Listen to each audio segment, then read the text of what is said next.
What if I told you the man who taught you how to treat others, how to get back up when you've been knocked down, and how to just be a good person, isn't even a real man? I'm not talking about your real dad, but a character, a lie, a fiction.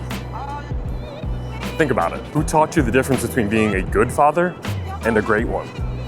Was it the quiet, wise hero who always had the perfect piece of advice? Or was it the bumbling, well-meaning goofball who made you feel seen? Well, here on Father Time with De'Meco and Blair, we believe that some of the greatest examples of fatherhood come from the most unexpected places, like our favorite movies and TV shows. Whether it was a character who helped raise you as a kid or one who inspired you through adulthood, these fictional father figures left the mark. That's the whole idea behind our top 5 fictional fathers segment. We ask our guests to share the characters who taught them patience, courage, unconditional love, and even a little bit of humor. And look, you don't even have to be a father to have a list. I'm a firm believer that the truest judge of a father is always the child who receives the guidance. And that's all of us. So let's take a look back at our very first episode where Blair and I give y'all our top 5 fictional fathers lists. You'll see right away we had some very different opinions. For the first overall pick in the fictional fathers drag, I'm choosing the GOAT, Mufasa. Ah! That's it, Mufasa. Oh my god! I literally had to mark it off because I knew you had it. Oh, Mufasa. Bro, if we can get a close up of this tattoo, it's Lion King all day. All right, why Mufasa though? Why Mufasa? Just that strength. Like in my head, he is father, he is dad. Like thinking about just his whole arc, and obviously, I mean, it's a sad movie, but like he wanted to be it. Yeah. You know, you could tell, taking Simba out, walking the Pride Land, and being like, hey, this is the kingdom, this is yours. Mm-hmm. This is the circle of life. Mm-hmm. Really giving Simba these lessons, to like, hey, that shadow area, we don't go there. Like he tried to protect, and as soon as he did go over there, who was there to protect? Mufasa. All right. Simba feeling bad, did something wrong. Mufasa got stern with him, mm-hmm. and it quickly was playful. Like, hey, I'm just thankful you're okay. Like being real. Like, hey, I'm scared too. Like he even said, I was scared today. I was scared I was going to lose you.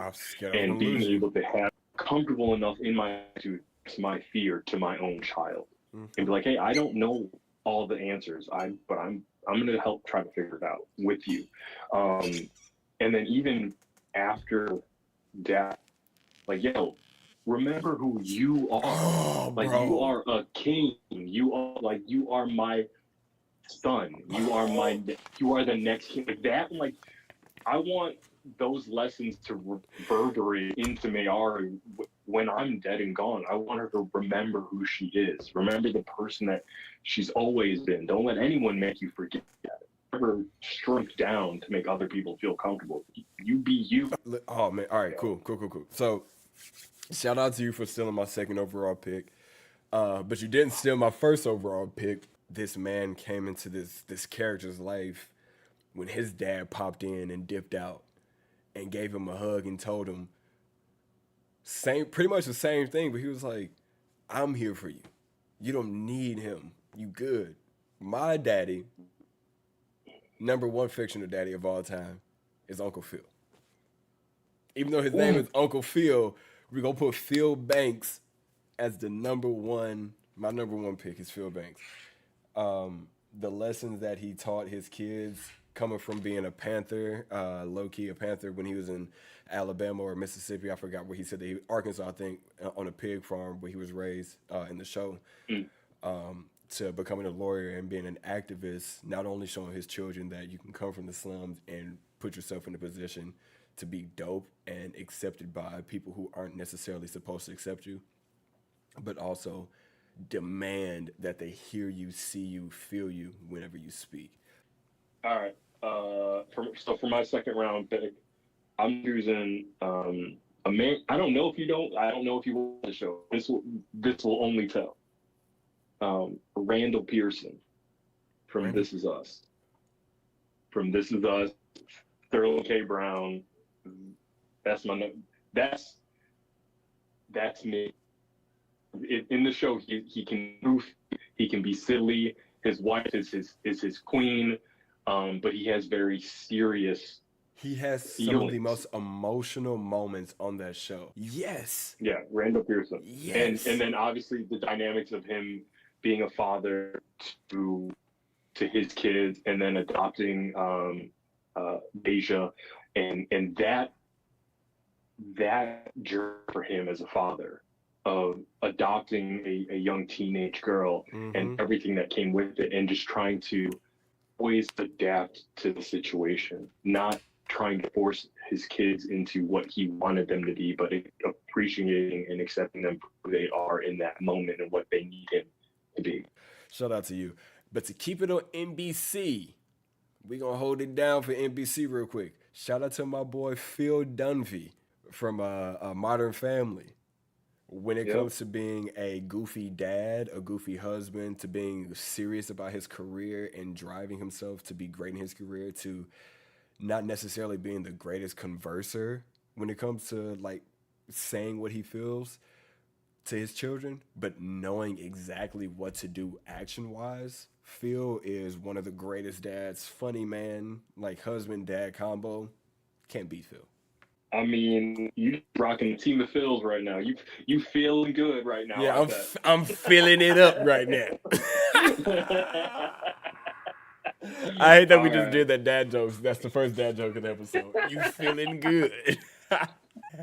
I mean, I think we need like a dad joke counter. A dad joke, like a counter sound effect to like, hey, dad joke. All right. So we got Phil Dunphy with rounding out the second round. My third pick. I feel like we're going in very different directions here. I'm going fictional. My man, Chris Gardner, played by Will Smith in The Pursuit of Happiness. Yep. Okay. You mentioned him before. I had to bring him back. Will Smith, Chris Gardner, Pursuit of Happiness. You know, like I feel like that's a great area.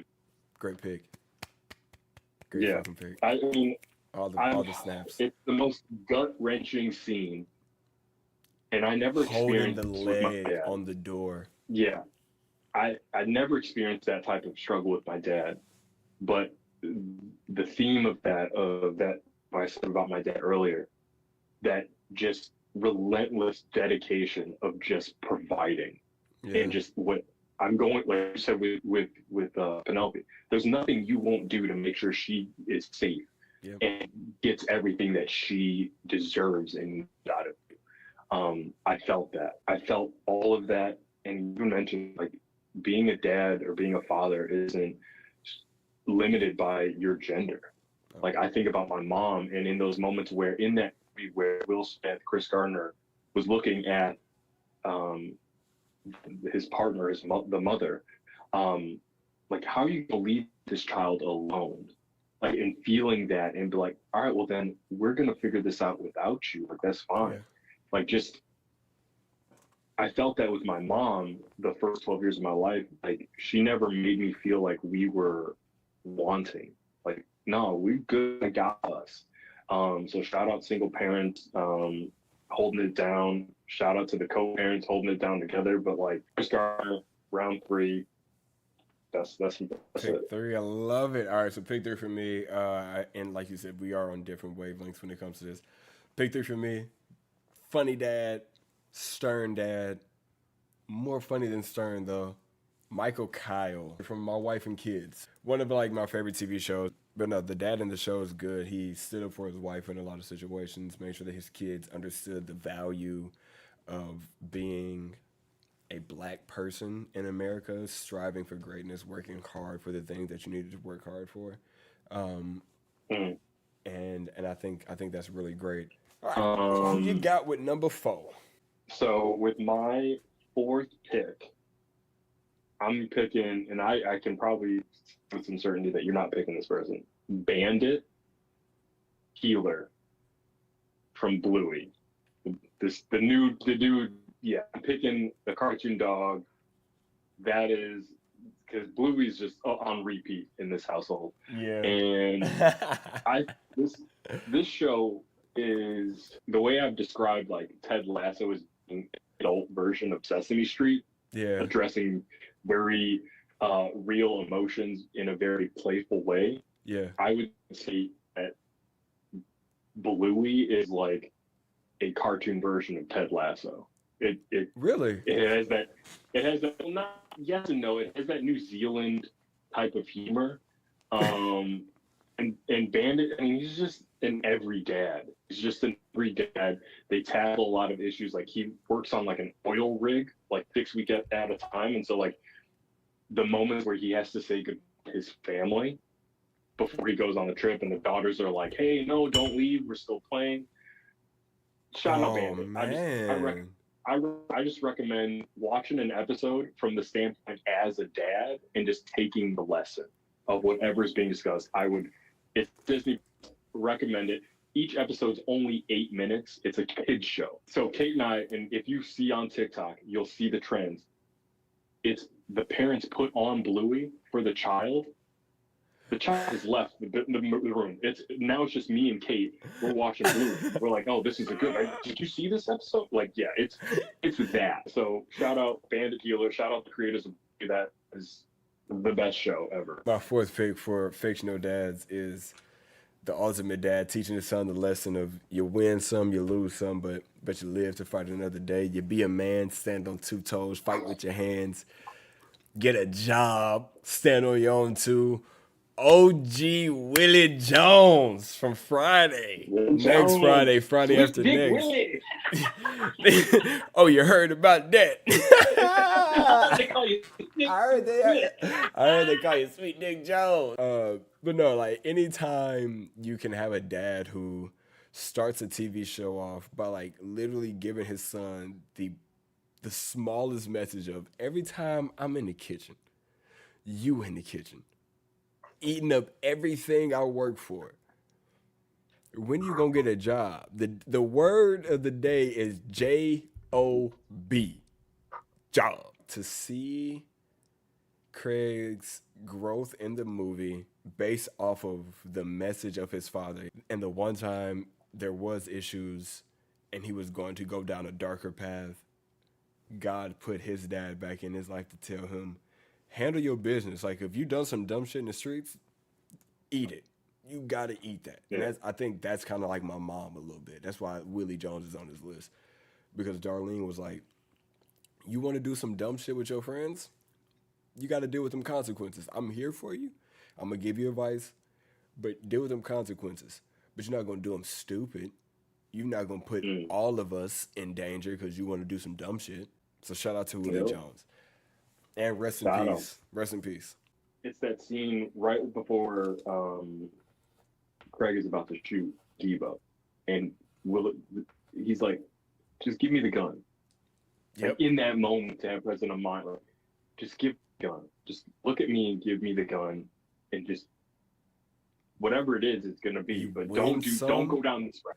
Who you got as your last pick, 5th pick in this draft? Fictional Fathers. So it was such a tough one for me because I was gonna pick a dark horse pick, but I'm gonna go with my man, Bob Belcher. From Bob's Burgers. Oh, I hate you. That's fine. That's how I'm rounding off my team with. Oh. Talk about support. Talk about support in everything that his kids are, and weirdos and just goofy altogether. He is just there, just trying to make a burger. So I'm Bob Belcher, and then the relationship he has with Linda. I mean, there's just so much love there. I love it. I just love it. They are some of the greatest like dad mom combo. Like that love that they have, crazy. But my backup is Tony Stark from the Iron Man series. The entire time, all he was trying to do was create a barrier around the world to protect Pepper Potts. And he decided that he did not want to step back into the world of superhero because he had his daughter. He knew what was going to happen to him. He knew that the only way to save his daughter was to sacrifice himself, to know that that's who he was, to have like a plan set in place to like leave a message for your daughter, to again try and build a suit of armor to protect the world in order to protect your wife, who you knew was going to be the mother of your kid, was awesome. And there's no, in my opinion, as a person who loves film, there is no greater scene besides the scene Matthew McConaughey screaming through the bookcase in outer space in Interstellar. There's no greater scene of a father-daughter, father-kid relationship than Love You 3000 at the end of Endgame. Yeah. So Tony Stark is my last dad. Man, I was not expecting that. You don't forget that Tony's a dad, but I definitely wasn't prepared for him to be on the top 5. You know, like in my head, it wasn't. I think about it as like everything he was doing in every movie leading up to that movie made him a great dad. Because he knew he loved Pepper. He knew that Pepper was his end-all, be-all. And he knew what could happen if he was with Pepper. The ultimate goal as a married couple is to have a kid. So in a sense, he was always creating a suit of armor for his child, not for Pepper Potts. I think that's the comic book nerd in me too, though. So I love it. Watching that back, I still stand by my pick. I'm rocking with Mufasa till the wheels fall off. And you already know that Bluey stays in the rotation in my house. What about you? Who's in your top 5? Let us know in the comments below. We'd love to see who helped shape you. If you enjoyed this, be sure to check out the full episode. And if you want to see more clips like this and stay up to date on new episodes, be sure to like and subscribe. Thanks for watching. See you in the next one.